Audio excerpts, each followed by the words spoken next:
I'm super excited that you guys are joining me today. Thank you so much. I am here with Omuugn. And if you do not know Omuugn, he is the author of The Insights and Wisdom of Omuugn. Today's topic is on commitment. We're here to share with you is the power of commitment and how it can change your life. So please help me welcome Omuugn.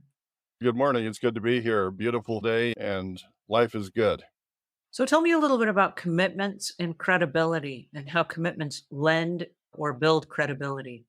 I think that is really quite self-evident. If you're depending on someone for something, if they don't perform, you lose your trust and your confidence in that person. If someone says they're going to be here at 8 o'clock and 8 o'clock comes and goes and they never show, you can't depend on them.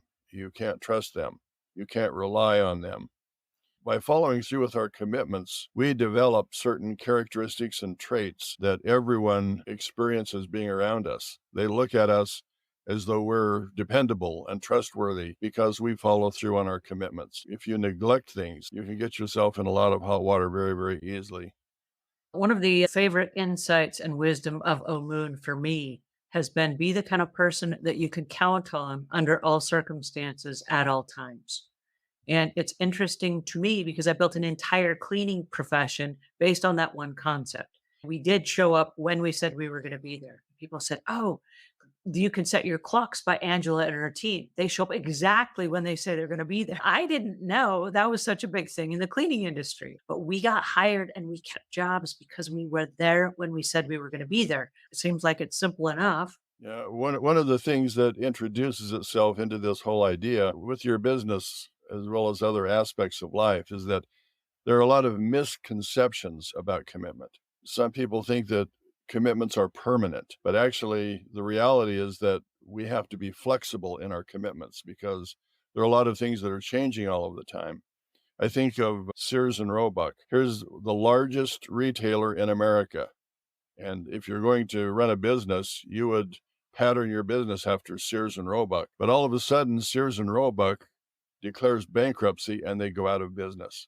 The largest retailer in the United States went bankrupt and went out of business. Why? Because they were rigid in their commitments, in the way they did things. And as times changed, instead of being flexible and moving with the markets and moving with the needs of people and things that were happening, Sears was in a rigid commitment style that didn't relate to consumerism. Being flexible and adaptable and realizing that things are changing is a big part of what commitment is. Another misconception that it's easy, and it's really not easy to be committed.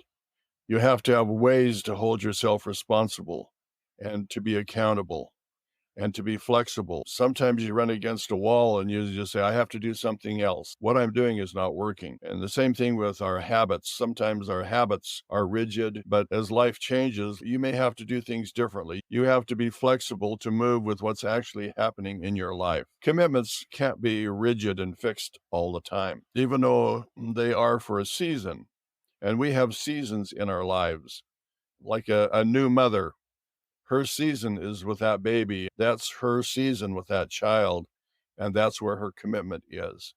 As the child goes to school and the mother has more time to do other things, then the commitment it flexibly changes to something else so that there's more balance in other relationships and other activities and things that need to be done. We have to be aware of the seasons in our lives and the changes that are taking place. We have to be adaptable and flexible, and our commitments need to do the same thing. They need to flex with us and move with us. Some things don't change. We have core values. Your core values should not change. There are universal laws and foundational principles. They don't change. When you make commitments, you should have in mind the core values that undergird those commitments, the eternal principles upon which your commitments are founded. Some things don't change, but some things are adaptable within certain parameters. That's called homeostatic equilibrium. You're not going to change the overall thing, but you're going to adapt that thing to what's actually happening. That needs to always be in consideration. Set clear and measurable goals, write down your commitments, and share your commitments with others so that you have a support system. Visualize yourself being successful.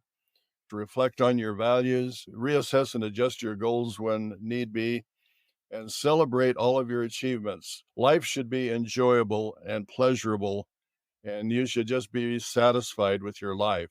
If you're not for any reason, identify that, set a goal, and be committed to that goal and improve your life. Thank you so much. For those of you that are joining us, these are the insights and wisdom of Omuugn. And you can join us every Saturday morning as we unpack the next in the series. So if you haven't already, get your copy today, and we will see you same time, same place next week.